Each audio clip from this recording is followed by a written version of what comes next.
updated. But hey guys, I'm hoping my camera doesn't lag out. I think I have a lot of things that are just having finicky moments. And plus, we are in a new place. But yeah, hey guys, Spamwaits here. Welcome to the good old Truck and Talk Thursdays at 7 p.m. Pacific time. I don't know, just wanted to do kind of intro and whatnot.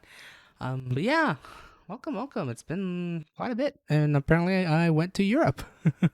I'm in Europe now, so I'm gonna zoom in just a bit so you guys could see me and see my "Don't Mess with Texas" shirt that I got at Bucky's. You can see it's a Bucky's. Look on my nose. I think that's like the best way to do it.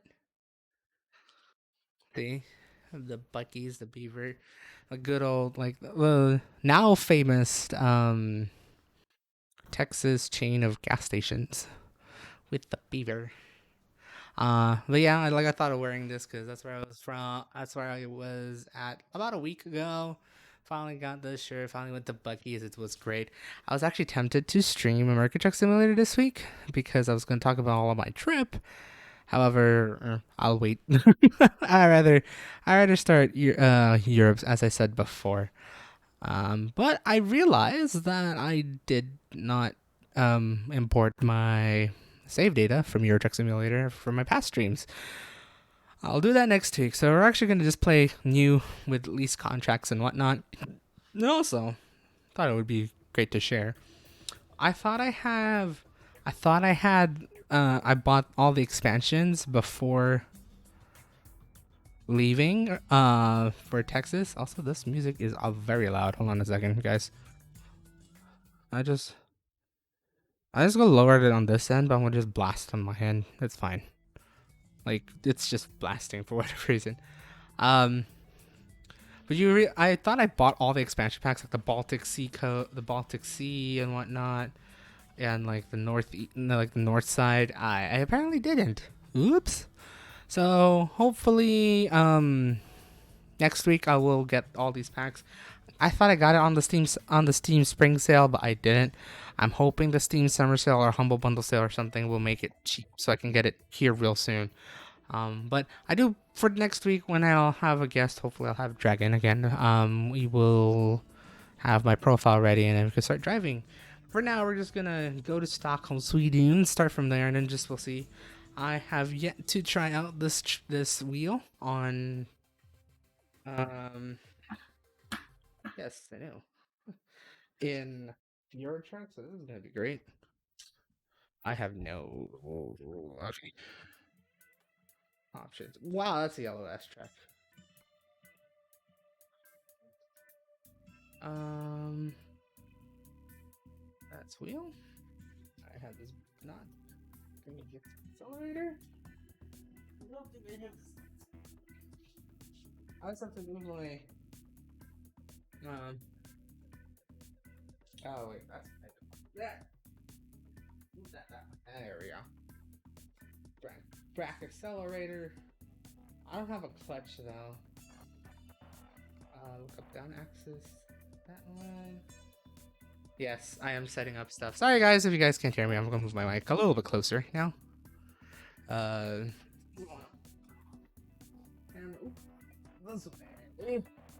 so at least I'm more centered, even though now I'm way too far right. That's a little bit better. Setting up everything. I don't have an H shifter. I wish I had an H shifter. Wait, hold on. What do I have this set up as? Transition sequential. Let's go with a real automatic so I don't have to fuck up keys and buttons. Wait. I don't think I have set that right. Yeah, I know. Setting up stuff is this time it's great. Okay, so that is right. All right, controls. I don't remember which are keys and buttons. I don't remember what I have set up for it. Shift up, shift down. Okay, so that works. Parking brake. I know A is horn. Or this one's horn. Where's horn? Horn. Where's lights? I want to set up a good majority of these. So I always remember. Engine. That's one. I'm hoping that's engine. That's clickers. Left, right. Windshields. I think this is wipers. What do I have set for these? No. Yeah, this is engine. Yeah, I'll put that as wipers. I need T. So that one. That's lights. This is engine. Oh, I do need a parking brake. Hold on. Which one's engine again, guys? This is engine, right? Okay, I need parking brake. Espace. Okay. I hope that's right. Oh wait, no, I do need a that one. Okay, that is engine. I knew this. Okay, so let's just try this to work. Hopefully. Yeah. Okay. All right, where am I going, guys? To Texas and stop. Oh, I know what I missed. I had one more thing, guys. Keep it. But yeah, no, it's been like a long time running. Long time. No, it's been a while since we've done things, man. Interior was interior camera. There we go. Okay, got it all set up. I think next time I should get a shifter. There's been a lot of H shifters on sale, so I can at least learn how to shift a truck. But no, yeah. Where would we start? Ooh. 1, 2, 3.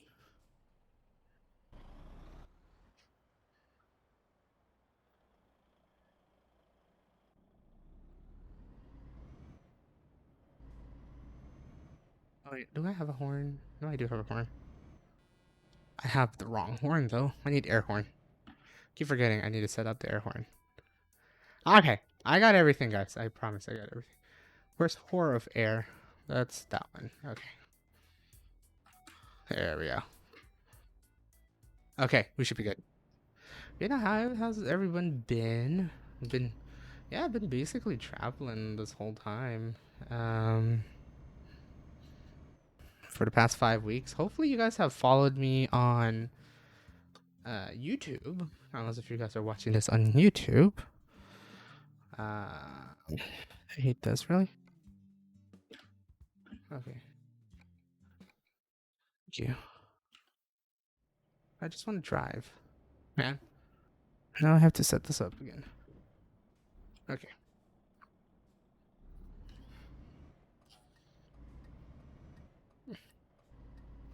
But yeah, 5 weeks, a lot of things has changed apparently in here in America. For those who are worldwide, it's a whole different story. But like with COVID stuff and all the vaccines, we've basically been more or less reopened now, with like recommended guidelines for mask usage and whatnot, rather than required guidelines for it. Um, it's been crazy, and it's funny because throughout this travel, I've seen that change happen. I really kind of want to do shifting here. Hold on. Sequential. Okay. Okay, we're good. Yeah, no, I've seen the change go on. Basically, when we left California to go to like Tahoe for the whole weekend, it was still, you know, pretty much limited capacity and all that stuff, and then mask mandatory no matter what. But I've noticed, like, once everyone says, like, oh, the vaccination numbers are getting better, a lot more people getting vaccinated, there's incentives to be vaccinated. Everything kind of just started to fall into place to say, hey, we're just going to reopen then. We saw that throughout the travels, especially going to Texas, like just like the good news rolling in and out about it. And just all the good news, and then just seeing everything reopen. That was interesting. So, I'll try my best to go like as thorough like throughout the trip as possible. But yeah, I'm going to Lake Tahoe. It wasn't like completely busy when we were there. However, um, it was kind of it was getting there. Like we noticed that like a good majority of people are starting to go to Lake Tahoe, which is a tourist spot for those who doesn't know. Um,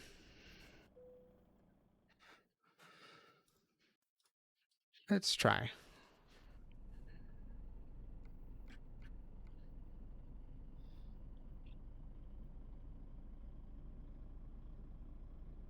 Um, but yeah, like it was kind of busy. I would say like busy for like for the weekend that we were there. It felt like it was busy during a weekday.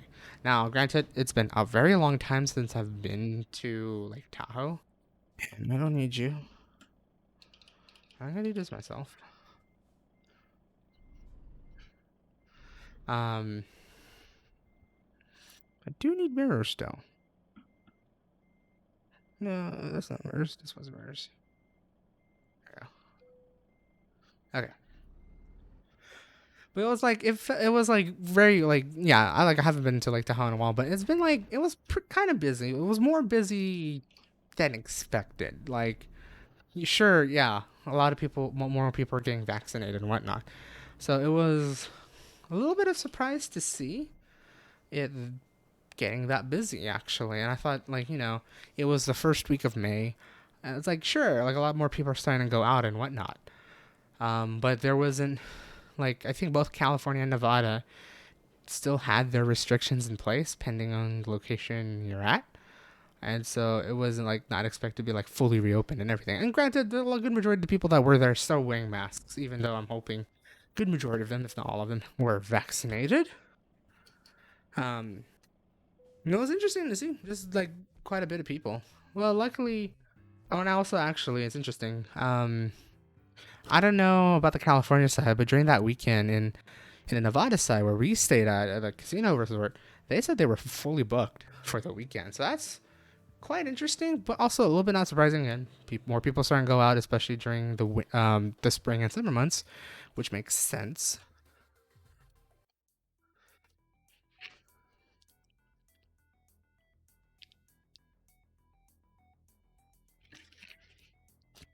So yeah, it's just I didn't expect it, but also expected that more and more people are starting to go to get out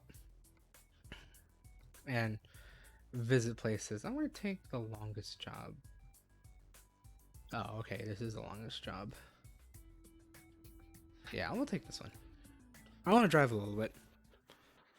Okay. I hate. All right. I know what I'm doing, game. Come on.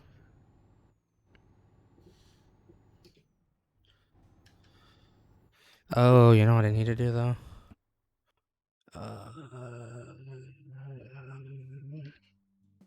Camera. Because my position is a bit odd. Adjust seats. There you go. Okay. Uh, yeah. Then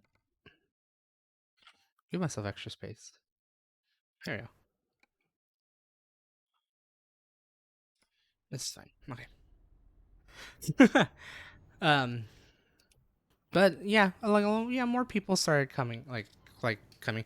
It was interesting because if for those who hasn't followed or hasn't been watching Truck and Talk for a while, you guys wouldn't know that I'm a kind of a compulsive gambler. I'm kidding. My parents and I like to go gambling and just like going to the casino in general. And especially during the times where we got our vaccine, I was like, okay, you know what? Let's just go to the casino. And we've been doing that prior to this trip, so we kind of had the feel, the gist of just like expecting either kind of busy or eh. But this time, like during that one weekend, it was pretty busy. Um, Just pretty busy. Like we're almost elbow to elbow, but not really per se. There was like enough room to breathe. There's enough room to like to just go around without having an issue. I'm gonna try my best doing this. You're turning right. We're good. Um, and just really experiencing it all. Really. Don't get me wrong. It was actually even during the weekend. It was actually really nice to even go outside during that time because it was actually pretty decent weather. It was pretty clear, kind of cold, so it was still jacket, but it's pretty like nice to walk around. And it's not terribly busy that you're elbow touching both outside visiting the shops and inside going to the casino. Surprisingly, so it was like it was not all that bad, but the restrictions were still in place, so it kind of made it easy for like you have that reassurance that there's still guidelines that needs to be followed. And then going towards east towards Yellowstone, it was nice to see like almost no traffic. uh, just driving through the interstate and whatnot, and then seeing for a good majority of the cars you see would be trucks, especially during that first week where we went traveling. Most of the cars we saw were trucks, and there were like a handful of cars that were like traveling across country, but not as much as like now, I would say, actually, and during pre-COVID times. I think like I'm pretty sure if I remember correctly, yeah, pre-COVID times, like no matter what, if it's the time to travel, it's always going to be very busy, even on the roads. Like sure, a lot of people would like to fly over, but there's always a thrill of just doing a road trip. But during the time we were going to Yellowstone, it wasn't terribly busy, which was pretty good. Um, able to like like just drive and then relax at a gas station, like at a rest stop or at a gas station, grab some food, and it wasn't all terribly busy. Like there was a couple people, like a handful of people, but you're like be able to grab whatever you need, like food, water, go use the restroom, and come back have no issue with like being crowded. Now this is actually just going like in the early May. I would tell you now, spoiler alert, that it was a completely different story coming back home in late May because of all the easing restrictions and whatnot. Um, but everything, like just traveling throughout that whole first week going to Yellowstone, it was beautiful. It was amazing. Just enjoying the sights that my family and I did have not seen at all. And it's funny because we technically have traveled through that road before, back in 2014, going back home. However, that was during the nighttime, so we had no idea what it looked like outside.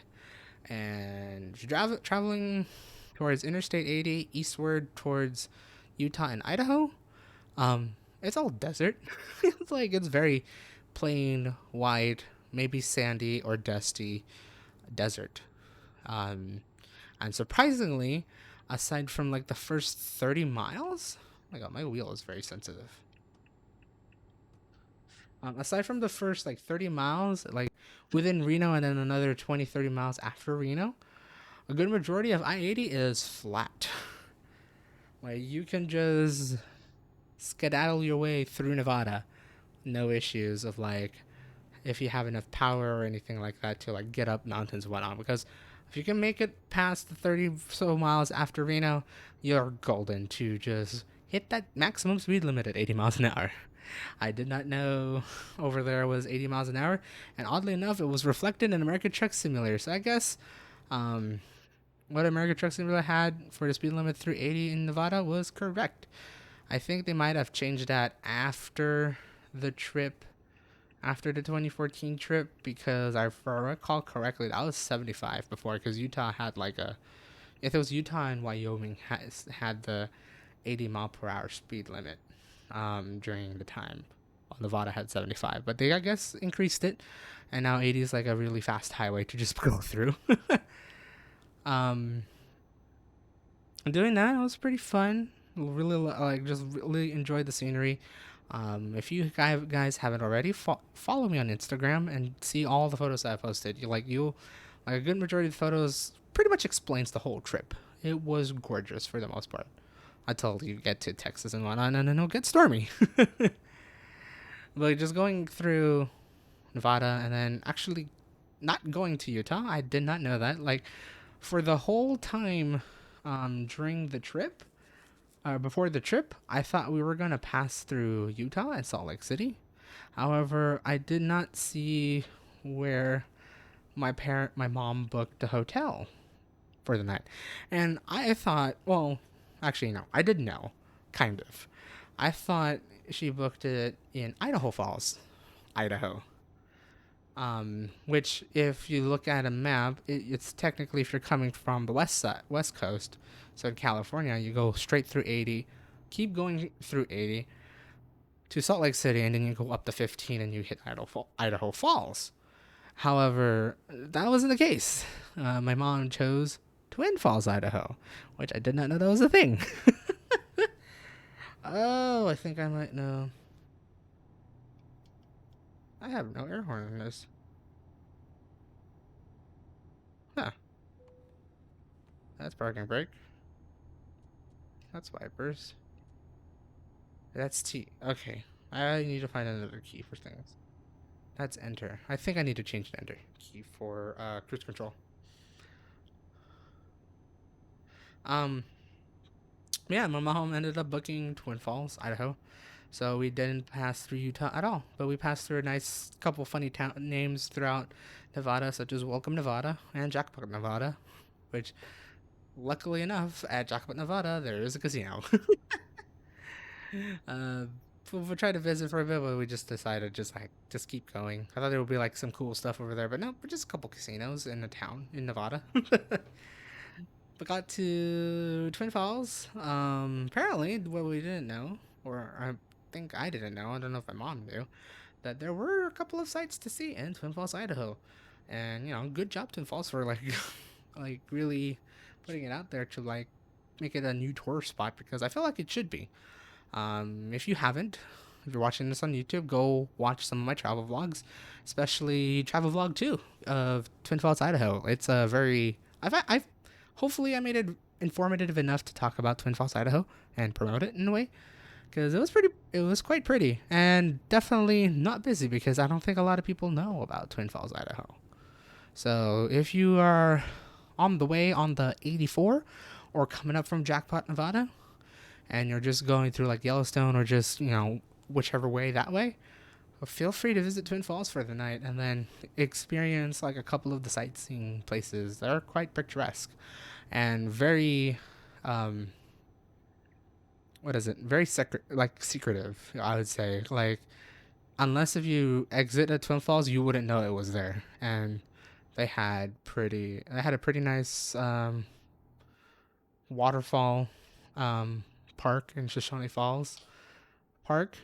They also have like a really like a mini Grand Canyon, I would explain. But I'm trying my best to explain it but it's hard to explain it without visuals, and I'm not planning to, because I am driving. It's Truck and Talk Thursdays. I only drive while we talk. So, but I would suggest, look at Instagram for the photos, look at my YouTube video about it.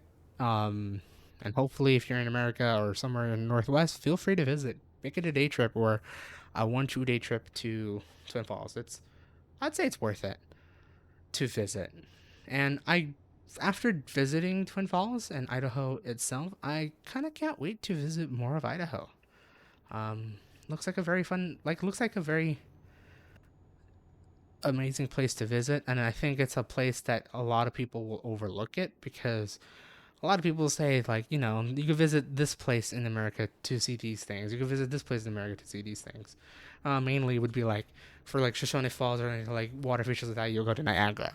For like, the canyon that follows the Snake River, you go to Grand Canyon, the Colorado River. For like, what was it? Like, they're like most of like their natural parks and everything, you go to other states. But I feel like that gets overlooked. I feel like no one should overlook on that. And if you are close to Idaho or have an itch to go to Idaho, go visit Idaho. I wish I do plan. Hopefully, we do plan to visit Idaho more. Maybe on the next trip. We're planning to actually go to a couple places that we haven't visited when we're coming home due to an unforeseen event. But I don't think Idaho will be on our radar just yet. But it'd be cool to see if there's any other things in like up in the northwest area, like heading towards Canada and whatnot, to see and visit. Because I know there's a lot of pretty stuff over there, and potentially wildlife. Who knows? Definitely visit Idaho. Definitely.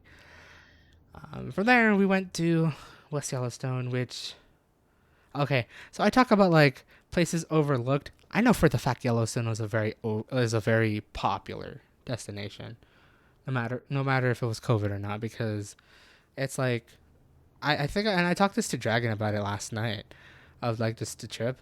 I personally find that Yellowstone National Park is the national park in America. Like, I mean, I haven't visited all the national parks, and I'm already smacking down on my local national park, Yosemite and Sequoia, but I'm not that close to Sequoia. Um, but man, going to Yellowstone was quite the treat. Just to see all the untapped wilderness around there, like, so the thing is, like, the nearest town over there in by the Yellowstone National Park is West Yellowstone. It's the main entrance, I would say, to get into Yellowstone for a good majority of the people. Um, it's pretty developed, I would say, but it's still pretty remote. So you like everything that you have to like get like in terms of food and everything is a little bit more expensive because of how remote it is. It takes about like 2-3 hours to the next city to get like probably cheaper stuff. However, just visiting that place and just going there and then realizing you're like 2 miles from the entrance, and then once you're at the entrance, it's like a completely different story. Like you're just well within the forest with no civilization or anything per se, aside from a road, a couple cars that traveling and visiting the park. But like everything else was quite magnificent. Again, follow my YouTube if you haven't already, and watch my travel vlog 3 of Yellowstone. I tried my best to like capture almost every moment of it, and I think I did decent for like a personal record, but not for like a promote tourism to Yellowstone sort of deal. You know you can watch other videos for that, man. I just wanted to like record it for my personal record, saying that hey, I've been here. I've been here with my family, and finally get to visit it for once. Like that's definitely a bucket list location in all of America, I would say. To visit Yellowstone National Park. It was beautiful. The tree, like just seeing like the whole like forest um of Yellowstone in there. It was amazing. A lot of untouched things. I will definitely say. Uh, I want long distance, man. No, I'm just gonna keep doing job market. Linkoping, Uppsala. I don't want to drive up that way. I want to go south. Ooh, that one. But no, it was pretty. I would highly suggest. I did it again. Ah, there we go. Oh, I don't have. Fuck. I don't have GPS. So I'm gonna cheat. Why would you give me a trick without a GPS, dude? Oh, this way. Um,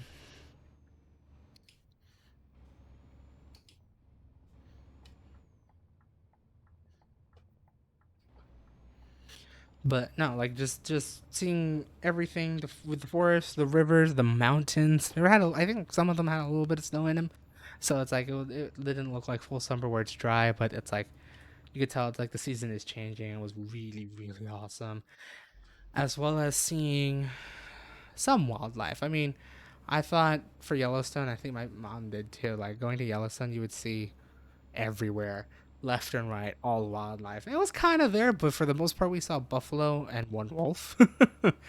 But man, when I mean like buffalo, they'll be out in the field and on the streets walking it, and all you got to do is just wait for them to cross because They have the right of way, you don't. But it was just amazing to visit, amazing to just see everything, take in the beauty of a national park, of its untapped um, industrialization, really. It was just like something, a place to definitely disconnect from the real life and just admire nature, beauty, the nature's beauty, and everything that is there for it. Um, if you can go, if you have Yellowstone in your bucket list, definitely make that as your priority once you can. I have a gut feeling that since a lot more things are opening up, in America, that it will start to get more busy and may end up going to like some sort of pre-COVID levels, to where it will be probably touch to touch busy. So if you can do it now, I would suggest doing it now. But I have a feeling we're already getting close to pre-COVID levels in terms of visiting national parks and whatnot. So try your best to visit when it's not like during the holiday weekends or anything like that. Visit on a weekday, like what we did.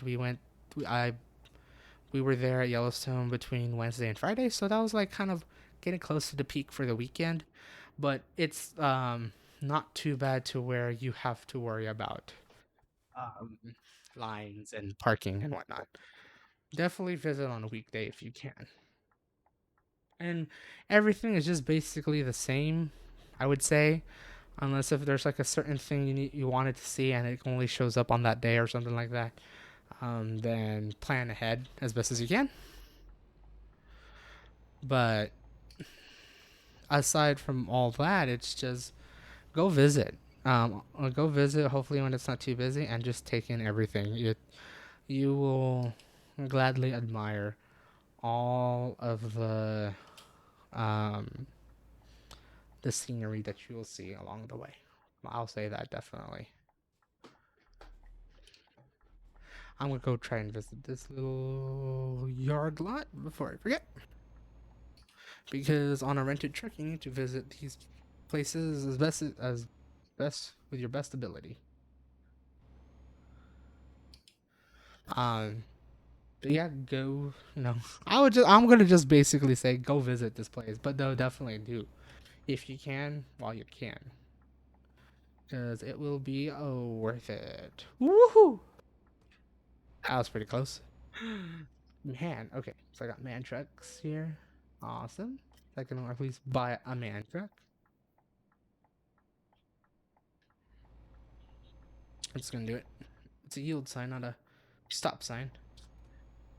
But yeah, um, if you want to see for yourself or what it looks like, again, go watch my vlog. Go watch other vlogs about Yellowstone. But if you already have it on your list, please just go if you can. Especially if you're not doing much. If you're at work, if like you're still working or like working grind and all that stuff, see if you can try to get a vacation because I know a lot of people do want one. And I would suggest if you're going for a vacation, I say don't go to busy places, but Yellowstone will be a busy place. But go to somewhere where I have a feeling not a lot of people will go to, like Yellowstone, because it does require a little bit of driving to get there and whatnot. But I wouldn't know. I kind of wish we went there again sometime later this year to see how busy it gotten before the whole opening, like after the whole opening of sorts, because during the time we were there at Yellowstone, mandates are still being followed. Like some, I would say a handful of rules were lax, but you're still required to wear a mask, social distance, and all that stuff still. So, and for the most part, we did. Um, yeah, no. Um, See if you can go visit Yellowstone. It was just amazing. Would you be able to do it on a day trip? I would say maybe, depending on where you're coming from. So Yellowstone is, I think, the nearest decent city would be Idaho Falls, which is 2 hours away. So that means it will take about 4 hours to go back and forth, and then from there you could plan out how long you want to go into Yellowstone. And there's a lot to do. So if you have a big list of places to visit, um, I would suggest definitely staying at West Yellowstone for the night and just like relax. Um, but for one reason or another, accommodation is not available. One good thing is with when entering Yellowstone, you do have to pay a fee for a vehicle. But one good thing is that fee pass, will last you for a week. So if you're there in Idaho Falls or like around that area, and you need to just the only way to get to Yellowstone is to travel the 2 hours. One good thing is if you have a couple of drivers, have one driver drive for the whole day, and then next day have another driver drive for the whole day, and then you should be able to visit everything that you want to visit in Yellowstone. If not, and you're like just basically want to visit Old Faithful, which is a big geyser that erupts every 45 minutes or so, and just a couple of handful of things that are along the way from the west entrance. It's pretty easy. You could probably knock that down about 4 to 6 hours, and then if you're in West Yellowstone, you got a place to eat. If you're in Idaho Falls, I would suggest eating at West Yellowstone. There's a couple of decent places over there. You don't have to go if you're already feeling peckish. You will be fine with food options over there at West Yellowstone. Um, but if you do have like any questions, feel free to comment on the video about Yellowstone, and I will try my best to answer it. I will see how great of my knowledge of West Yellowstone would be, because it is starting to degrade a bit, and then after that, all memories of West Yellowstone will be in that video. But I think I tried my very best and did pretty well on capturing everything about West Yellowstone. Ooh, that train is not wiring on wires. How is that train moving? Anyways, but we were there for two nights. Yeah, it wasn't so busy during the time we were there, but your mileage may vary when you get there, depending on the days you travel. Um, but we did it, and it was amazing. It was definitely a check mark off the bucket list, and even just going to Yellowstone, it was pretty. Like driving up the mountain after like a small town that you pass, you then just start going up the mountains, and then it just gets very pretty. I forgot what national forest it's called between West Yellowstone and the small town in Idaho, but it was pretty. Tall trees and the plateau. I think we were like in the plateau in a couple parts because you could see the mountains in the distance. I don't recall which mountains they are by name because I don't think they're that known per se. Correct me if I'm wrong. Um. Oh, this is just a very sharp ass wide turn I'm doing. This is fine. Uh, but it was very picturesque going to West Yellowstone. It's very picturesque going into Yellowstone, and picturesque even going back because during the time we were there, unfortunately, we were not able to go through the south entrance where we're going next, which was Teton National Park or National Forest. Um, so we actually had to take about a 3 hour detour back into Idaho and then into Wyoming to get into Jackson, Wyoming, and then visit Grand Teton, which was our next stop on Friday. Um, if that was the case, be prepared. Have your car ready because there's like a 20-mile section and that whole thing right before Jackson that you have to really go up and then really go down. Like it's a very steep road. I'm pretty sure that road was built for passage to the west back in the 1800s, and then add some asphalt potted down some 60, 70, or 100 years ago, and became a pathway to Teton if you're not going via Yellowstone. But yeah, have your car prepared. If you have a heavy load, I hope you could take it easy or try to lighten it up because that's a really steep climb. I think it was like grades of 10%. So, for context, in America, interstate highways are usually at a grade max 6% if you're going up or down a mountain. Steepest grade, like majority of the grades in San Francisco, if you've been to San Francisco, that's probably around like 6 to 10%. And then like with one of the steepest up 22%, which is like that basically. But 10% will be like is still quite the climb. So hopefully your car will be ready. But when you get there, it'll be all plateau. It'll also be kind of busy during that time we were there. I think that was the time where they basically put the mandate that, hey, since everyone is getting vaccinated, we're lifting some guidelines um, by the CDC, and then pending on your state's accordant guidance, they will lift some restrictions and whatnot.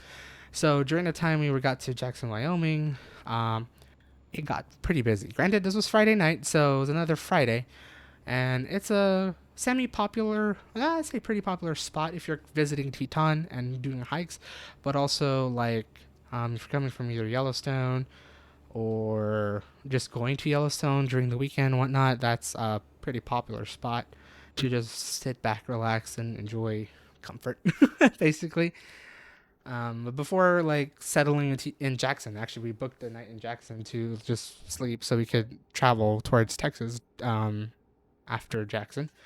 We decided to go visit Grand Teton, which is basically Teton and Teton National Forest, which is basically the um, next door neighbor national park to Yellowstone. And my God, it was just as pretty. Not as pretty as Yellowstone. Like I would admire all of the scenery in Yellowstone so much more, but Teton was very picturesque. Just seeing the mountains on one side and the flat plains on the other was interesting. But like just seeing a very picturesque mountain. Like again, follow on Instagram, watch the Grand Teton vlog. You'll see how picturesque it is. Um, for the most part, going to Grand Teton, you can knock that out in about 2 hours. Actually, there's just a handful of places to visit around Teton National Park. Unless if you're going towards Yellowstone, then obviously that will be your whole day trip, or then some. Um, but but if you're just only visiting Teton, you can smack that in 2 hours. Just a little heads up. Teton and Yellowstone entrances have separate fees, but if you get the yearly pass, you should be able to visit all the national parks, especially those two, without any issue. Um, but just a little heads up. But just visiting that area, it was very picturesque. Just admiring again all the beauty and the nature. Unfortunately, we didn't see any wildlife aside from buffaloes outside of the park. Usually they said there will be wildlife. For the most part, it would be buffalo and elk, but unfortunately, we did not see elk, and apparently, elk only shows up at night. So, oh well. But it was quite the spectacle to just see a very nice tall mountain range, really. Throughout, I would say throughout the West Coast, like you have the Sierra, but it's just like a very long, wide mountain range compared to seeing Grand Teton, where it's like it's a mountain range, but when you see that thing go up and down, like the one place you'll go see it go up and down, it's just like three mountains and then like a couple small ones, like they're all up and down, rather than just being like a mountain that's just like it's high, but you can't see too much. I don't know which. Oh, you know what? I can't see. Okay, my bad.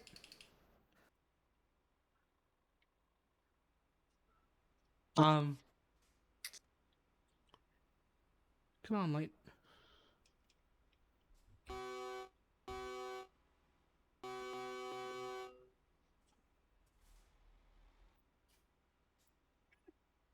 My thing is getting into everything. Oh my god, it's been a while since I've driven on a truck sim.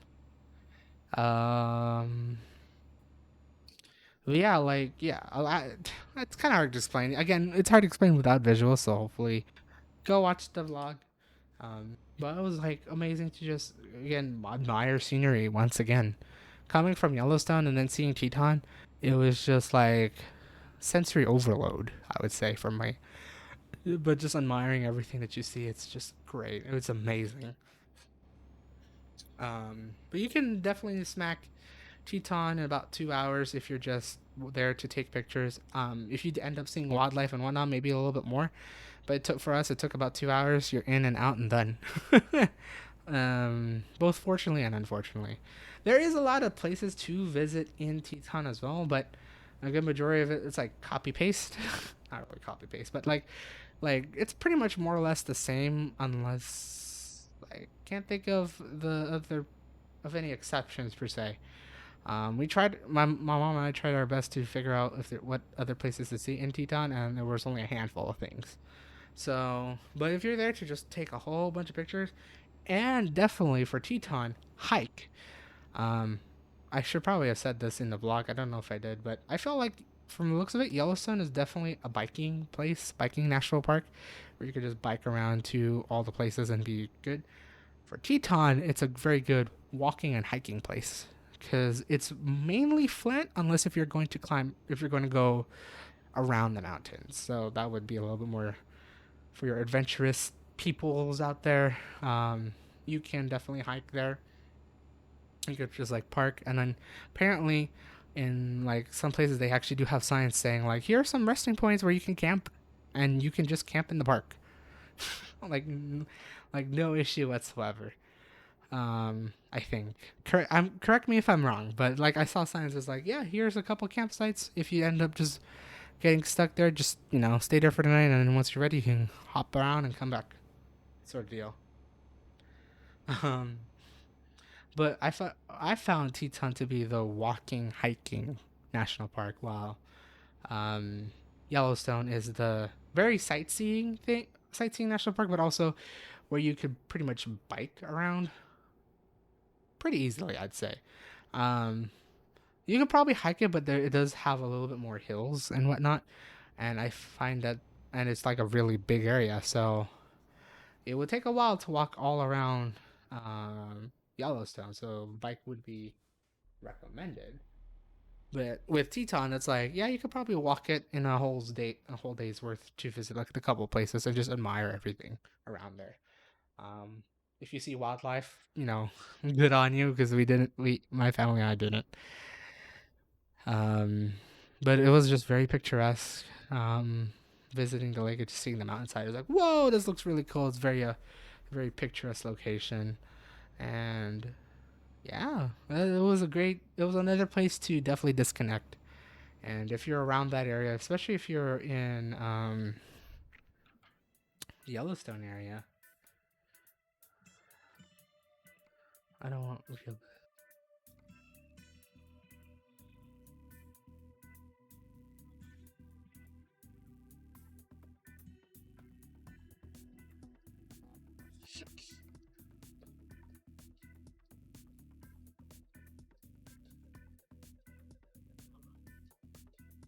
Sorry, I just want to do a couple of these things real quick. Okay. Before I forget, because I saw fatigue and it's like, I don't want to play with fatigue. It sucks. Oh shoot, I don't know where to go. Navigation. Wait. I need you back. I was dumb.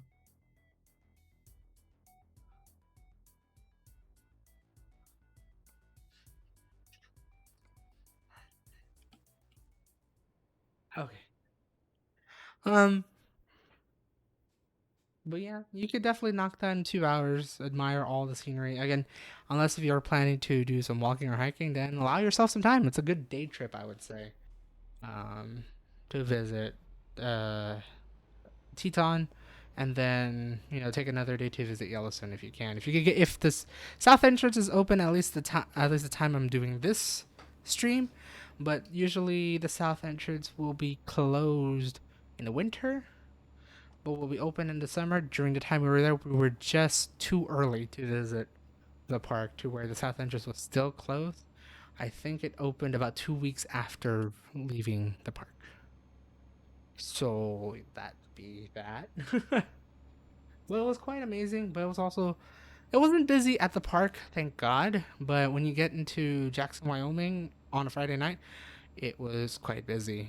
I would say just as busy as Tahoe, which is a bit surprising because Jackson is really small, or relatively small to South Lake Tahoe, and it does take a while to get to Jackson, Wyoming. So I was honestly shocked to see it being that busy. I will also visit this truck stop. Right, I can't do right turns on reds. I can't see the light. Fuck. Well, it was very busy. Just going through the Jackson downtown and just seeing so many cars. It's like, or so many cars and people. I was like, whoa, this is quite a tourist town. And it felt like it was definitely pre-COVID because a good, I think Wyoming already had masks as a recommended guidance rather than a required guidance. So a lot of people were not wearing, like quite a few people were not wearing the mask. But you know, my family did because even though we got the vaccine, just I was a courtesy amongst the rest of the people to like if just to be safe and all that stuff. So, but like quite a few more people started not wearing their masks and whatnot. But I think that's what during the time where what the CDC said to they lifted those mask regulations and whatnot. So it be how it is. We still kept it safer to keep our mask when going around in public, and then when we're just in the car ourselves, take it off, or in a private area, you just take it off.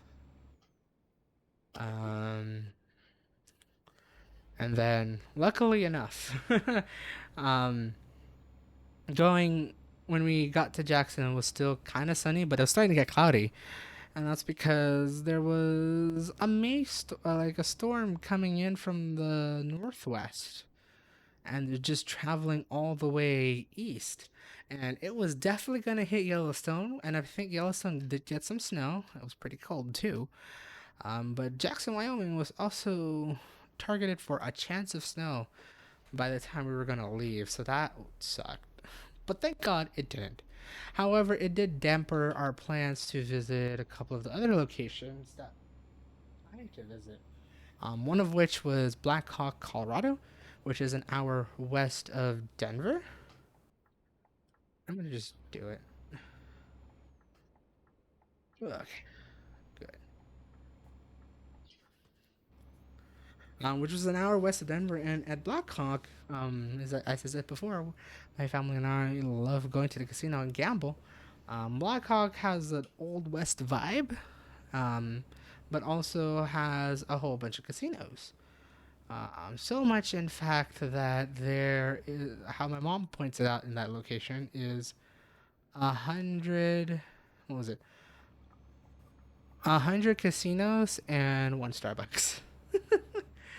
And it would have been awesome to visit because where Black Hawk is located, it's I think within the Rockies, and there's like just a little. They're located in like a very thin valley between two mountainsides, and I think during the in the history of America, Black Hawk was a stagecoach slash like um resting stop for those traveling west and doing the gold rush and whatnot, and especially for those who are coming back east, like you could gamble out your wares and your fines to get more money and whatnot. And I guess they kept that true today with the modern casino slots and tables and whatnot. But we were gonna visit them, but during the time we were at Jackson and then heading towards Texas, the storm was just getting there. And if we stayed there even for one night at Black Hawk, we would probably be snowed in. And unfortunately, during the time of our travels, we did not get chains, thinking that we don't need to. But we narrowly escaped snow, which was good. And like just any crazy nonsense that might be on the highway, like ice and whatnot, and just crazy drivers do. Um, oh wait, I'm not going this way. Whoopsies! But it was a bit unfortunate to not visit that area because it would have been cool to see like that old West Five, and I would have definitely vlogged it. But we are planning to maybe visit it sometime in August or September. Right, I forgot I have to do this. Uh, nah, you're getting this. Um. So yeah, so we narrowly escaped quite a lot of insane weather. Supposedly, is what I've heard. Um. Ooh, nice. But unfortunately, we were not able to visit Black Hawk, Colorado. So, going towards Texas, we ended up just taking about 2 3 nights to just get there, um, and just stop along the way. Split our trips in about like 7 to 8 hours per trip, so we have enough time, not enough time to just travel on the daylight, take our time getting there, and then at the hotel you could just relax. So with that, we ended up going from Jackson, Wyoming to Cheyenne, Wyoming, which is basically, if you look at the map, Jackson, Wyoming is in the northwest of the state, and the Cheyenne, Wyoming is in the southeast of the state. So you're basically going corner to corner. Thank God during that drive it was clear but very windy. It was like it was a bit intimidating to go through there, like go through Wyoming with all the wind that was just blowing through. Oh my God, all of these are Gdansk. What's today? Okay, I'll be able to. Yeah. Let's go to Gdansk. Um, but yeah, it was just, yeah. But we managed to get it out there live. Nothing too crazy. No trucks fallen or went awry. But they had gusty winds warning. Just had them like alerted that, hey, if you're too light, you may want to exit off and wait it out because it'd be windy. But we got to Cheyenne with no problem, able to sleep the night, and then travel again towards Salina, Kansas. And it was interesting because what we decided to do is go around Denver, and Denver was just about to get the rain. So we were traveling through Denver, it was like almost there. It started raining a little bit, but then it cleared up quite nicely as we are going east, so thank God. And then by the time we got to Salina, Kansas, it was actually just cloudy, or partly cloudy, but still had sun. However, the night before, they had severe thunderstorms, apparently. Like crazy wind and thunderstorms. So thank God we managed to escape that. Um, and then throughout that drive, it was pretty Like, I would say for going through Wyoming, it's basically a lot of desert again, aside from like the first 50 to 100 miles outside of Jackson, where it's still either mountainous or, what's the word? Whether it's either mountainous or desert. Like, everything has been either mountainous or desert because I guess not a lot of rain shows up in that area, and it just kind of just seeps away, so it's just very dry around that area. In Denver and Colorado, it was basically like definitely the back country of America, like farms, very small towns, silos up left and right, and just seeing how basically the production of America's produce and whatnot is located around there. Not like everything per se, but like a good majority of it. I would like a decent majority of like the central plains and whatnot. It was like it was all farmland for the most part, and just small towns along the way, highway rest stops, truck stops, and whatnot.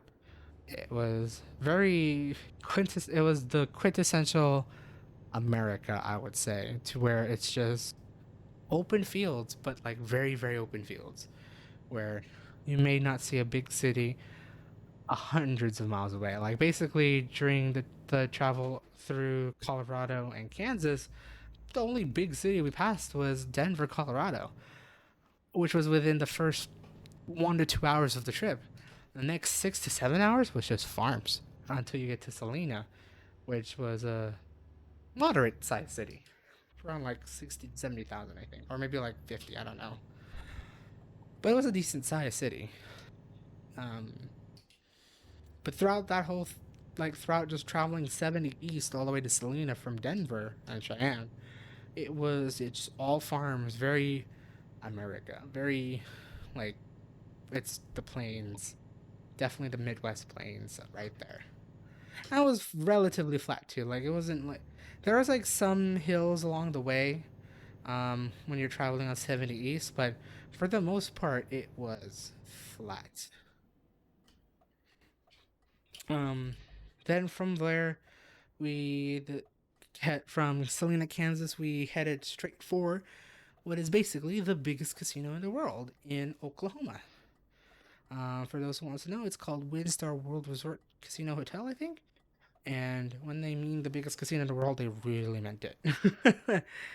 um, our casinos here in California, they're like some of them are like 600, like have like 600 to 1,000 slot machines, and then a couple tables, restaurants and such, maybe a hotel, depending on the location. A couple of them could be as big as 3,000 slot machines. WinStar apparently has 8 to 10,000 slot machines and is able to span almost or more than a mile long if you put it in a line. Luckily, the casino was built in an L, but it's still a very long walk from end to end. I should know this. I've done that already. But it was if you're a slot machine fanatic or a slot player fanatic, you would love being there in WinStar with a lot of machines, a lot of places to sit. Um, I think in Oklahoma they did try to follow as much social distancing guidelines as best as they can.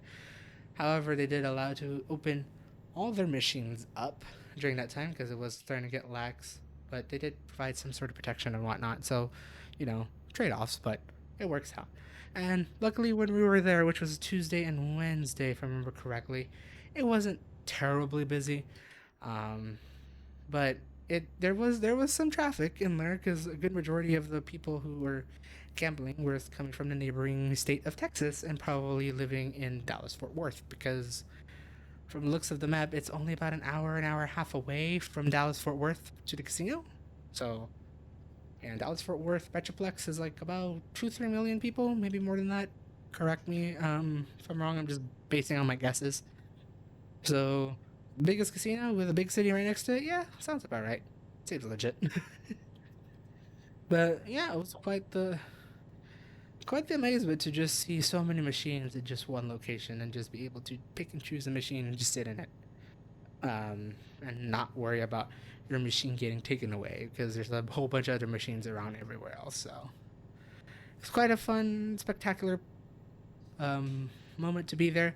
However, we were originally planning to stay there one night, but because of a big storm passing through Oklahoma and Texas, on the time we were going to leave, we decided to extend it for one more night and visit the casino once again. Luckily, good majority of us were pretty lucky at the casino, so all was well. We didn't lose so much money, and potentially we may have paid off the hotel with all our casino winnings.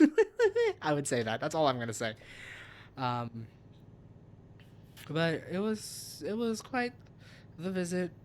Um, Hope to visit again. We'll see. It is quite a drive to from California. It's about like 1,500 miles or so. So it'll take a while to get there, but I would want to visit again. Probably not like every week, like what we usually do to our local casinos, but um, a visit like once every couple years if we are in the area. I would definitely give it a visit again. Then from there, we got into Texas, visited my brother, and then basically more or less stayed indoors, helped fix out a couple of things that were broken in his apartment because apparently he might have just been a little bit too busy because he does work. He is a nurse, and during COVID times, he was a very busy nurse. So there was like a couple of things that had to be fixed and be tidied up so we could stay there for a bit. But during the time we were there, so we were there for like 2 weeks. During the time we were there, it was the storm started coming in, and I guess for we did not know, but apparently between late spring and early summer, it's storm season in the Midwest and including Texas. So almost every day there was a chance for a thunderstorm or a very massive rainstorm. But it's so unpredictable because you may see a weather system forming out in the Gulf or wherever it's located on the radar, but then you wouldn't know if it's going to land in your area and whether it's going to be light, heavy, or none. and it was just so random. Thinking that one day that's like, oh, this will be the day to just do travel and visit stuff. Nope. Next day it was like 30% the day you were checking the weather for that time to travel. 2 days later, when you're getting close to the day of travel, it's 70-80% chance of rain. It was crazy. But luckily, we were able to um, go to a handful of places before an unforeseen incident happened with my dad. Don't worry, he's fine. He just lost something very precious. So we had to go back home. That's why we're here. I'll leave it at that. Whee! Okay. But we were able to visit. We were able to visit San Antonio, and well, interestingly enough, we visited San Antonio before, but this was back in 2014, and we were trying to visit like like the couple of famous tourist spots, especially like Riverwalk and whatnot. But during the time we were there, I think I think it was a weekend if I remember correctly. It was very busy, and we were not able to find any parking at all whatsoever. So what we decided to do this time was to stay a night at San Antonio and just be able to admire all the sights and sounds of San Antonio. Aside from like one thing that happened, we were able to visit it without too much of a problem. Um, it did kind of storm, I would say that, going to San Antonio, unfortunately. And when I mean storm, it was heavy rain and thunder and almost whiteout conditions as you travel down the highway, which was pretty scary, I would say. Um, but we didn't get into San Antonio. It started clearing up, funnily enough. And we were able to see the Riverwalk. And oh my god, out of all the places we visited throughout this trip, that was one of the busiest. Um, it was it was pretty packed, and definitely because of the mask guidelines, not a lot of people were starting to wear their masks. So a lot of them took off their mask and whatnot. Some of them still, wanted to. Again, it's a recommendation to still wear a mask, but you're not required to wear one. So, but under our safe obligations for ourselves and everyone else, we decided to keep our masks on. But it was pretty crowded. You were pretty much elbow to elbow with people, I would say. But not like where you're gonna be like stop and then suddenly there's like 100 people around you. But when you're like walking around, it's like you'll have some struggle trying to like you could have to like scoot yourself over in a couple spots, and maybe touch elbows from here and there. Um, so I could kind of tell that San Antonio, at least during that time we were there, which was Saturday. I forgot to mention that. So that might have played a difference. But being there on Saturday, it was quite the crazy, busy. But we were able to like get as much sights and sounds. But during the time, so for context with this stream, I haven't edited that vlog yet. And just as a heads up, I actually recorded most of my footage after on Sunday morning when it wasn't so busy, because self-conscious me did not want to record and then get some again be heckled by people who said don't record me, all that stuff. But I think I do recall during when I did record one time on Saturday night, I actually did get someone like look at the camera and do some funny things. I'm hoping that captured pretty well because I can't wait to share it. That was really funny.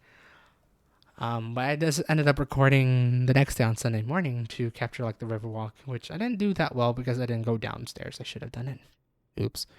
But not only the Riverwalk was there, but I managed to somehow book a hotel that was next to not only the Riverwalk, but also the Alamo. Now I didn't know, my mom didn't know that the Alamo was basically right in the heart of San Antonio downtown or downtown San Antonio. Like at our hotel, we were about 2 blocks away from the Riverwalk, but 1 block away from the Alamo. And so we decided to go visit the Alamo. And I tried my best to record a bunch of places. And then I also doubted myself recording inside the Alamo because I thought you're required to pay to visit the Alamo compound.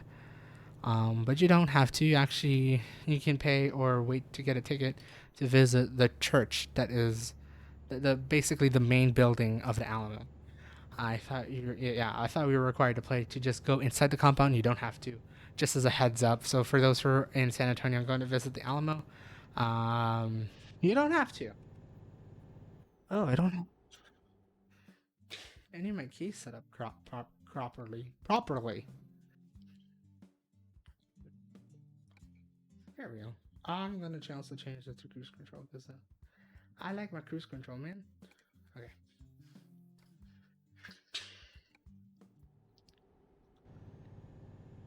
Um. Well, yeah, no, we were able to visit the Alamo to see all of what the Spanish and American history that was there and all the kerfuffle that happened around that place. I tried my best to record like the little plaques they had and the formation of the certain buildings along the way, like the building of the compound along the way.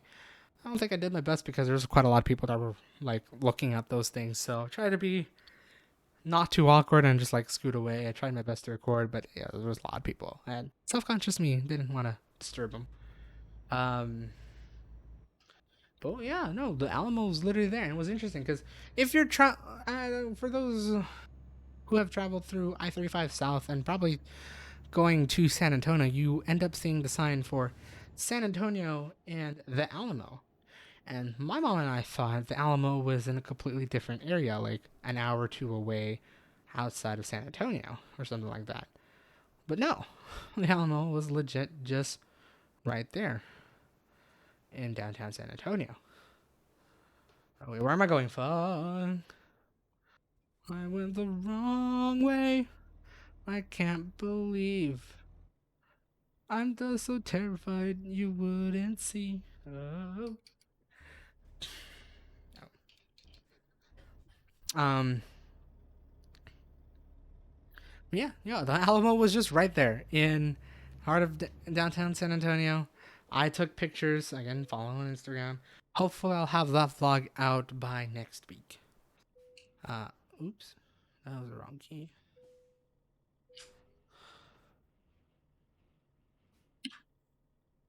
There we go. The Gardenia. I'm gonna do water break.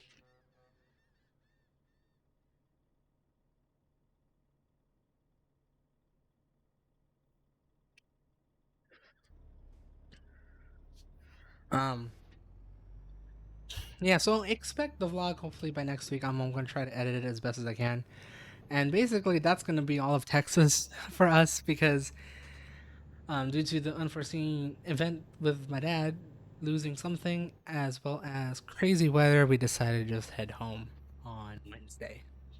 And actually, it would be since I'm streaming this on June 3rd, we actually left last Wednesday on in late May. Um, and fortunately, yeah, we still had like other places to visit as well. We actually wanted to visit. So for those who watch HGTV or like the home renovation sort of deal and have heard of the show called Fixer Upper, featuring featuring Chip and Joanna Gaines. They live in Waco and they have started a pretty decent business in Waco. And Waco was just about 30, 45 minutes away from us.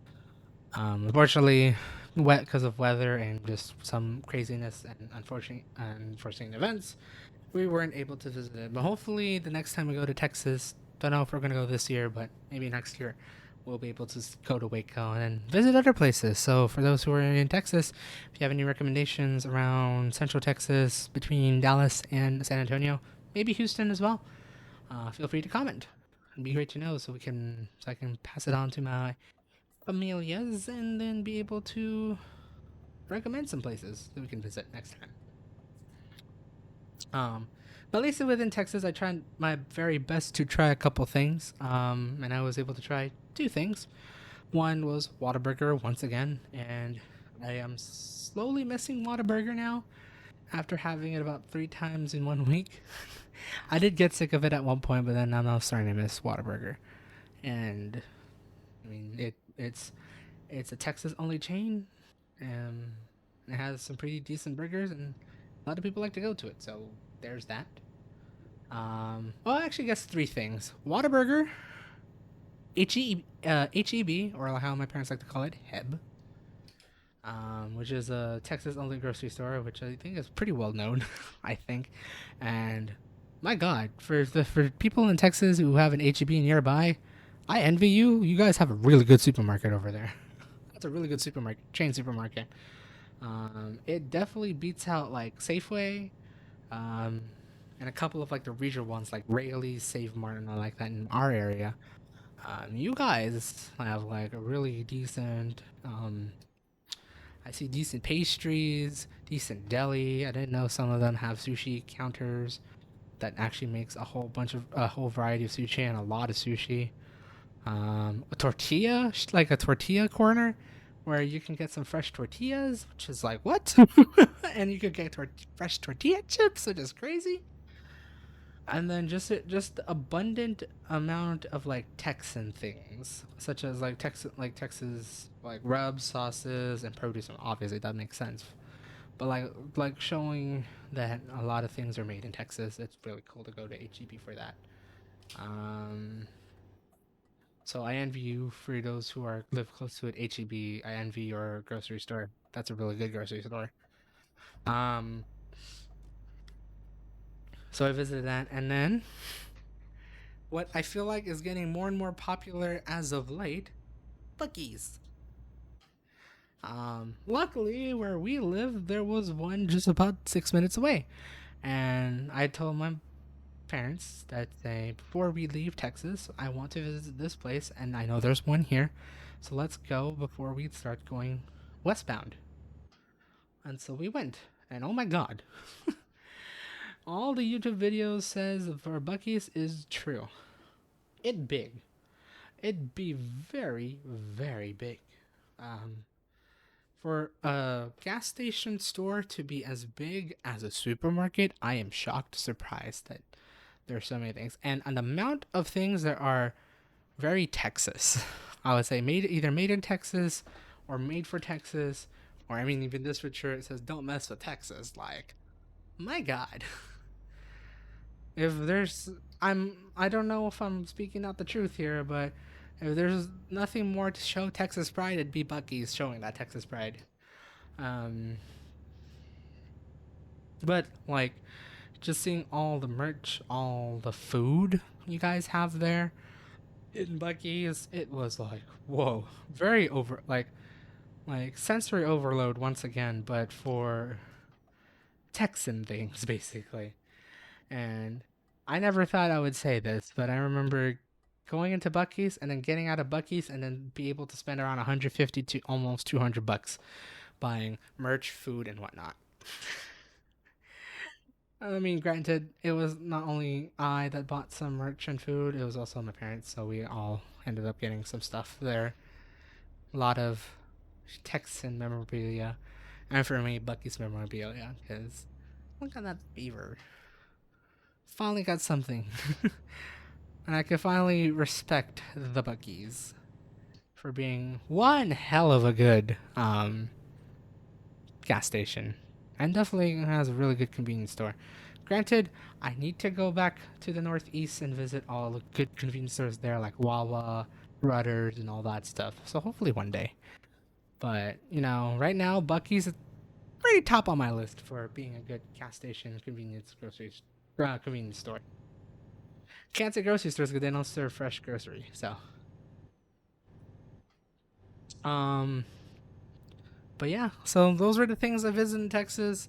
Fortunately, I do not talk about this, but I may, I haven't edited the Texas vlog yet, so I may talk about like little like show and tell of such about it. But I unfortunately don't have like a lot of like pictures of like HEB and Whataburger and Buc-ee's. Oh no, I do have video for Buc-ee's. I don't have video for Whataburger because it's just a burger joint, and I'm not a food reviewer. I could be one, but I don't want to be one. Or I can be one, but I'm not that of a connoisseur to explain of like how things taste. And plus, if I had to do it, I would have to do it in secrecy because at least where we stayed at my brother, there was no place to record. So unfortunately, that'd be that. Or, um, no place to record while you have your food fresh. That's the way I want to put it out. Um, ooh, here.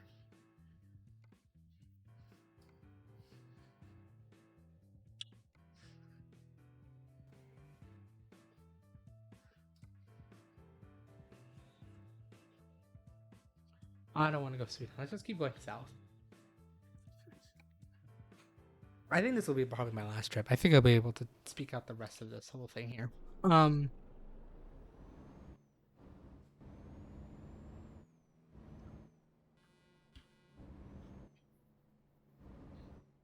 so yeah, that beat Texas. Unfortunately, I guess we came into the wrong time where it was very stormy and whatnot. But hopefully next time, hopefully 2022, where it's not too crazy of a storm, we will stormy season, that we will be able to go visit again and see all the stuff I can. We always have time, so there'd be that. Unless if I find a job, then that'd be another thing. But unfortunately, as we started heading home on Wednesday, we had to just go directly home. We did have a couple of places that we wanted to visit along the way. Mainly was to visit Blackhawk because we didn't do it before, and then a couple of places like Santa Fe, Moab, Utah, which has like a couple like rock formation natural parks and whatnot. Let me go visit this recruitment zone so I can grab it. Um, and then just like a couple of things, and also Las Vegas. But during the time we were traveling, it was the Memorial Day weekend, and from what I'm hearing in the news, it was hell. So thank God we didn't go to Las Vegas during that time. But hopefully, when we're traveling again, we'll be visiting it. Cause it's been a while since my parents and I have been to Sin City, so it'd be great to visit Sin City. Gambo strip club. No, I'm kidding. Not strip clubs. That'd be weird. Um, but throughout that trip, it took us about like 3 days to get back across to California. Yeah, 3 days, 3 nights actually. Um, first night we decided to go from Central Texas to Amarillo, Texas, because Texas is huge, and it may require a day to travel through Texas. So we decided to just cut our losses after 7 8 hours and stop at Amarillo, where apparently Amarillo, you have a decent location where there's a whole bunch of hotels, a whole bunch of steakhouses, Asian buffet, and whatnot, and a post office in which we had to drop off a package for my brother, 400 miles away. um, but you guys have a good center over there, and it looks like a pretty decent city too, actually. But we stayed there for the night, which was kind of okay in term like it was the accommodations was okay, but the weather. Apparently that was the point where it's like it got crazy and intense. Um, however, I think it got more intense a couple days after. But when we were there at night, one our AC unit broke, or the remote AC control for the AC unit broke, so we had to get someone to get it fixed. But during that time, there was a storm coming through, a very crazy fast storm where it was very high winds, rain, lightning, thunder, the works. And basically what I'm hearing outside, it sounded like a tornado was about to get there. That was quite terrifying actually hearing that, but it lasted for an hour, and after that everything subsided in the end, so we were able to rest in peace. Um, and thank God during the next morning, not a lot of damage, if any, came about during that storm last night, during that storm the night before. So all was good. But man, just hearing the wind and everything like hit your window in the hotel room, and just hearing the wind go very crazily, it was quite the sight and listen to behold, basically. Um, yeah, going through Texas actually was pretty interesting as well, actually, because like I explained before, going from Colorado to Kansas, it was like all farmland and like that. Texas was basically the same thing, and I would like to say it's basically quintessential America, quintessential Midwest America, where it was, you got your farms, whether it be a cattle farm or, oh my God, I'm thinking of my words, whether it be a cattle farm or like a produce farm, whatnot. I feel like we got quintessential America with its production of like meats and produce and whatnot there, and it was just quite the sight to behold. Granted, we have that too here in California, but it's just like you could tell that this is mainly the thing when you're just travel through Texas, that is not between big cities. We're just traveling through small town, like very small towns. Well, not very small towns, just relatively small towns, seeing like the local vibes, where everyone has a truck and whatnot. Granted, Texas, almost everyone has a truck there in Texas for whatever reason. um, we're just like experiencing everything. It was quite nice. It's quite a spectacle, and I think I recorded quite a bit of that. I'm gonna have a fun time like editing a montage of Texas, and then maybe leaving Texas. I might actually even do a voiceover just leaving Texas, like leaving for the West Coast and whatnot, and do like a little final thoughts and whatnot. So we'll see how that goes. We'll get to editing that in the next couple weeks. Oops. Pull up a little bit ahead. Oh, I put the wrong thing.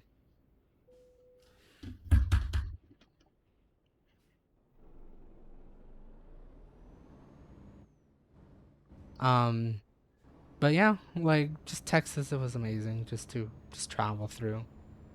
Aside from the weather and the heat and the muggy.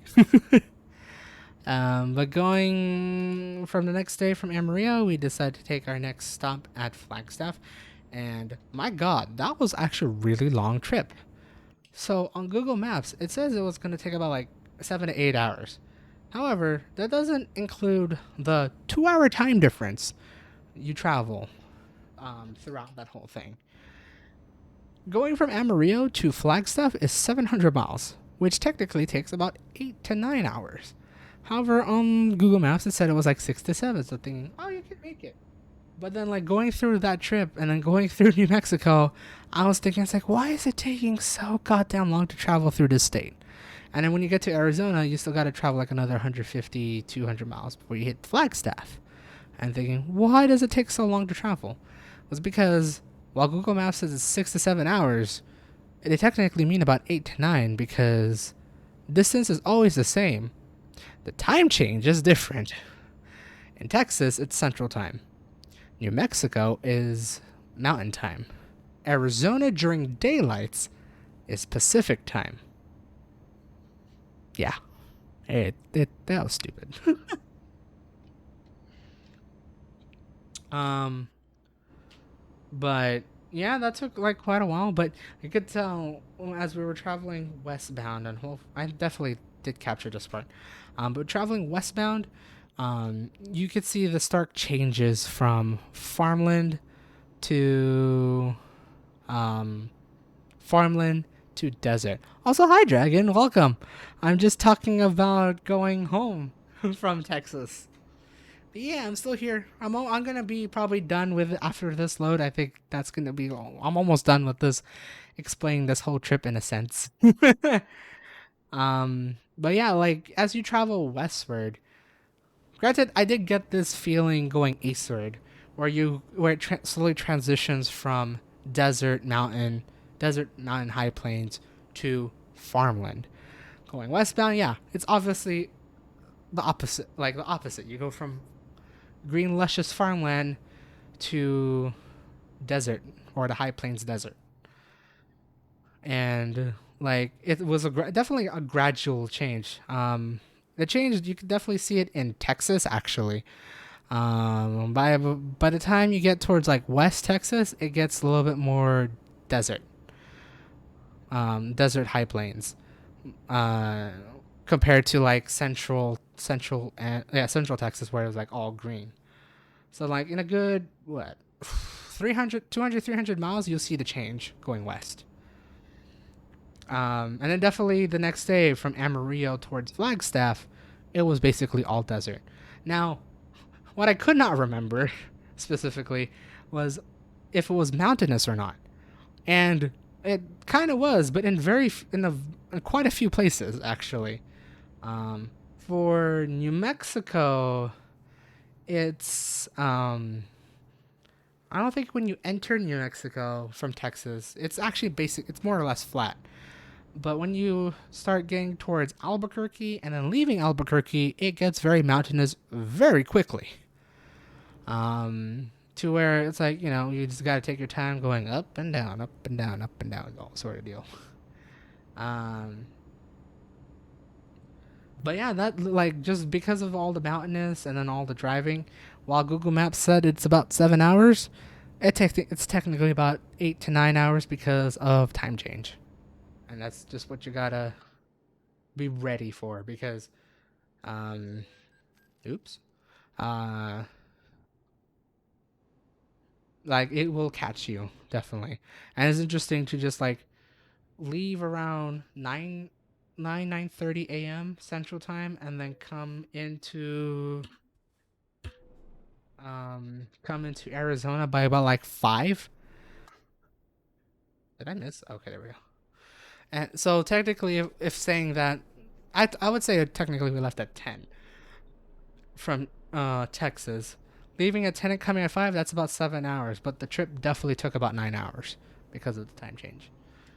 Um, once you get, but throughout that whole drive through New Mexico and Arizona, yeah, it's basically all desert until you get to Flagstaff, where, okay, I guess in context, Arizona, there's like a little bit of mountains as well, right from the New Mexico border, but then it goes back to Mexico Nuevo, yeah. But America. That's what they have to call it, New Mexico. I don't know if can you check if Jackie? Can you check if in either Google Spanish, um, they actually like on Google Maps in Spanish they call it Mexico Nuevo.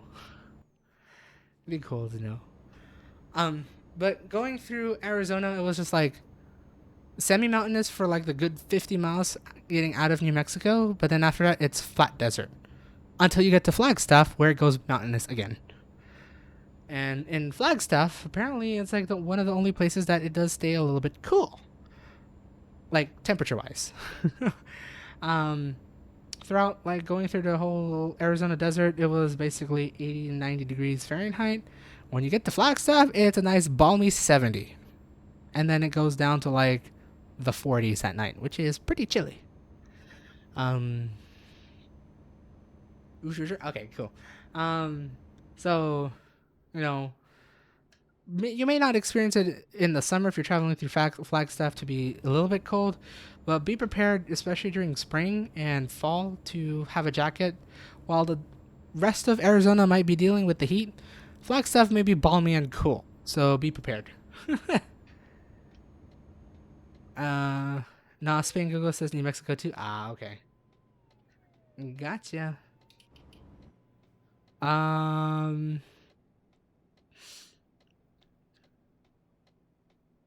yeah. Well, so yeah, so we just got into Flagstaff, just being very tired actually. 9 hour travel day can be tiring. Um, just being in a car for about that long. I'm sure you're like resting for like about total of another about an hour or so because you have to get gas, get food, and whatnot. But just being in a car for about 9 hours, it can get a bit tiring. If you're up for that, good on you. But for my family and I, nah. For my parents and I, nah. We need to get out, stretch, or be in a hotel room and feel more relaxed because you would not feel relaxed in a car for more than 24 hours or for more than 12 hours. We should know that. We've done that in 2014. That was not fun. At times, not every time, but at times. Anyways, before I digress. Uh, so we stayed at Flagstaff for the night, and then from there, um, it's funny. It was interesting because My dad thought he would be able to do the whole 14-hour trek. If it was cozy in the car, I'd be good. Yeah. Unfortunately, we did have a lot of baggage with us, so it was not terrible. It was not too cozy in there, which I should probably talk about that. I do have time to talk about it. So, but yeah, my dad thought he thought he wouldn't do the whole we were able to do the whole 12, 13-hour trek back home. However, knowing what came about throughout this whole trip, it's better to just cut that trip in half, even if it's a 12 to 13-hour trip, into like a 6-hour and a 7-hour trip, and just rest somewhere in between, because it's not fun traveling for so long, and especially if it was during the Memorial Day weekend, which did have a lot of travel. Um, what we noticed getting out Wednesday in Texas wasn't so bad. Highways were not too packed. Thursday, the traffic started picking up, but definitely Friday, the traffic was almost at its peak. It was moving at decent speeds, but there was a lot of traffic. There's a lot of cars on the road for the Memorial Day weekend. Um, so we decided, let's just cut it in half. It's a 13-hour trek all the way back up to NorCal. Why don't we just split it? And we decided to split it in Barstow, California, basically the desert city in the middle, almost nowhere. Technically, it's about like 2 hours, 2 hours away from Los Angeles, and about the same to Las Vegas. So it is definitely the halfway point for them, but it was halfway point for us. Um, so went out Friday, heading towards Barstow, seeing the crazy amount of cars on the road. Like, geez, yeah. I mean, it was basically moving, but there was so many people on the road traveling either westward towards California or eastward towards somewhere else. And man, and going to like gas stations and rest stops and whatnot, it was packed with families. Throughout the whole trip, going to Texas, and the first day going back west, it wasn't so busy in gas stations and whatnot. But on Thursday, we started seeing it getting more busy. But definitely Friday and Saturday, it was at its peak inside the gas station, trying to get food, trying to get gas, snacks, pee breaks, everything. It was hectic. Um, so, granted, it was the Memorial Day weekend, and it was preparation for the Memorial Day weekend, so a lot of people might have just started to travel early. And my God, they really took that advantage, because yeah, there was just a lot of people out on the road during that weekend. Granted, the COVID restrictions was laxed because of that, so hence why a lot of people started traveling. It's neat to hear that, to be honest, but I guess fair too, because like restrictions being lifted more down there. Yeah, yeah. Like, it actually was like really good. Like you could tell, like I think I could tell that we started going to slightly pre-COVID levels. I wouldn't say it's full pre-COVID, because it was the Memorial Day weekend. It was a 3-day weekend, so that always inflates numbers traveling. But definitely just going through there, it was it was quite busy. Um, um, really, I thought I was fine, man. Um, but yeah, just going through there, and apparently, by the time so throughout that, yeah, just going through Arizona, it was pretty busy until a lot of people decided to turn off going to Las Vegas. So I guess a good bunch of New Mexico people and Arizonians had intentions to go to the Sin City. There's that one turn off there on 40 that goes straight to Vegas. That is not going through California. So like, boom, suddenly there's almost significantly less traffic between Kingman, Arizona, which is where the turnoff is for Vegas, and Barstow. But once we got into Barstow and started getting on the 15 and eventually exiting to our hotel, we could see the backup to Las Vegas. Oh my god. So many people in SoCal all getting on the highway, traveling the 3 hours or more to Las Vegas, and that was a lot of people, a lot of people.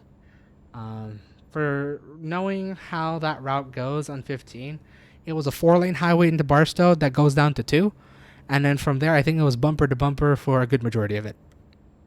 Yikes!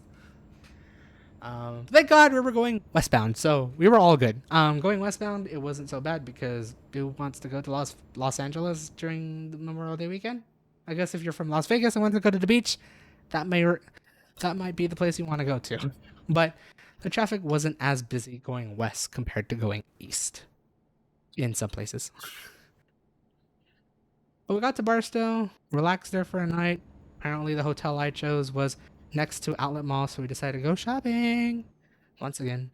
um, and then Saturday, it was basically a 6.5 to 7 hour trek all the way back up to NorCal. Let me just say, it was just as hectic as Friday on Saturday. I guess if you're not going to Las Vegas and you're in California, you're either going north to San Francisco or Sacramento or Lake Tahoe, or south to Los Angeles. Basically, going through the Mojave Desert and everything wasn't so bad. It wasn't actually as busy. Going up and down I-5 to get back home, oh my god. South had its fair share of cars. North had its fair share of cars. Just going places for the Memorial Day weekend. Nothing too crazy aside from just a slightly big backup entering our city, but aside from that, everything was moving. Even though when I looked at the map getting home, apparently there was a couple of big accidents that happened down 5, so thank God we weren't there for that. But the one place we decided to gas up on 5 was very hectic, very busy, and almost a nuisance to get out of because of the unsurmountable amount of cars and trucks and trailers around that area. Trying to get gas, trying to pee, trying to get food, snacks, whatnot. It was hectic. But again, Memorial Day weekend, usually on a nice 3-day weekend, and especially the first 3-day weekend where it was the restrictions are lax and you're able to go out and travel, it is very understandable for it to be that busy. It was more or less unexpected to actually see it being that busy. After 4 weeks of like, there was just a couple people traveling. Now suddenly everyone's traveling. It's like, everyone is now catching on. But again, it makes sense. We're getting close to summer. United States was able to more or less get its shit together to vaccinate everyone. And then with that, they decide to lax the restrictions with travel and whatnot. And hopefully, if nothing too crazy goes down, all may be good here in the States in terms for travel. I would not want to air travel per se, but road travel, I would definitely take advantage of it. And we definitely did during this whole 4 or 5 week road trip. For the good majority of it, it wasn't so busy in the places we wanted to visit, aside from the usual commuters, especially when we're in Texas. There's like a lot of people commute down, up and down that way anyway, so that's to be expected. But just like traveling interstate from state to state, seeing the not so much people on the highway aside from the truckers who are delivering goods along the way, as well as just the small travelers that is now taking that advantage because it's not so busy during that time. It was quite the treat to travel once again, and definitely doing a road trip travel once again. I mean, I kind of can't wait to do air travel. I know I have a friend who is in the East Coast right now visiting their sister. Um, I would have went with them too, but I was still coming back from Texas, so that wasn't gonna happen. But I'm curious of like to see how well air travel is nowadays. I've heard it's a bit of hit or miss right now, with things, but hopefully in the future we'll be able to air travel once again. But as of now, it was a very awesome time to just do a nice road trip all across America. Do a small flight to me. Oh wait, kind of that's the problem still. Yeah, I would want to do international travel hopefully soon, and like 'cause even just going to visit Canada, like that. But yeah, like really car, really car. Okay, bye. You're gonna take that. Um, yeah, I'm hoping everything goes well else everywhere else. Hopefully it goes well for you in Canada, Dragon, so we can all travel again. It'd be great to visit you. Please, because I was meaning to visit you back in London. You're in London, and I still haven't done. I didn't do that, and so this would be basically the next best thing. Yeah, it's been 6 years, man. I know, and I need to do it while I can't. While I can. Oh yeah, definitely. Yeah, she came over here to California. For those who doesn't know. Um. Whoop. Hey, I did. Oh, almost did. So hopefully I could pay that price back and be able to visit her in Edmonton or who knows where, basically. Um, but let me lower this music because I will actually start ending it soon here. Anywhere and everywhere. Oh, definitely. That yellow. I know. So heads up, Dragon. Actually did not load up my um truck profile for Euro Truck. I forgot. I forgot to get my save file from my other game. So I hence why I kind of have a new profile right now. But next week I'll have that ready. I thought I had it ready, but I didn't. And I was just like, fuck it. I'm just gonna stream this. I was technically going to stream. I was tempted to stream a American Truck Simulator because it would have been funny to just talk about my American road trip in American Truck Simulator. There were some things that are missing, so it doesn't. It does. I don't think I will be able to do that. Um, but that's basically the whole road trip, the whole 5 weeks, and especially seeing the change from mandatory restrictions to laxed recommended guidance for things for COVID, and just seeing how much more busier it's going to get here, and hopefully eventually we'll get back, hopefully rebound from this to maybe not say pre-COVID levels, but close to it. I highly doubt we would ever get back to to normalcy of pre-COVID. That's almost never a chance. But being pretty damn close, I think that will happen. Um, but throughout like what we learned on this trip, just seeing that change, and also because it's been about 7 years since we did this trip, we had no idea how to pack, and from the looks of it, we packed a bit too much. I ended up packing about like 10 days of clothes, 10 days worth of clothes, thinking that would be enough.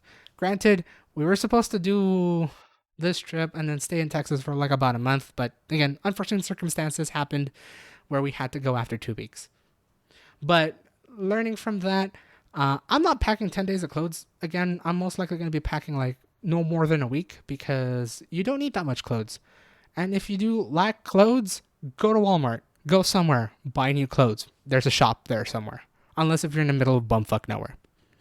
But usually there's be like a Walmart. But learning from it, I'm not gonna be packing a lot of clothes. The next time we may do a road trip, um, and then be able to save enough space because in our car we almost ran out of space to fill up to bring stuff because we packed up a lot. Like amongst the three of us, we did pack up a little bit too much. So hopefully the next time we do a road trip, we'll pack less. Hopefully I'll remember to do a little reflection vlog about it. If you haven't already, I will be uploading more videos of my trip. There's still a couple things I do have planned. Definitely the whole Texas escapade of such. Especially going to like San Antonio and whatnot. That's gonna be a definite voiceover vlog. But thank you. Thanks, Dragon. But definitely look forward to that, and then hopefully I will be, if I remember, after the Texas vlog, I'll do like a big wrap up of the whole trip and what we've learned. But basically, what I said here on the stream, I'm gonna try to wrap it up in a more a more tight knit thing in a video. So if you haven't already, go subscribe to me on YouTube. If you're watching this on YouTube and you haven't subscribed, please do. You'll see that hopefully here in the next couple of weeks. Um, with that, also, yeah, go follow me on Twitter.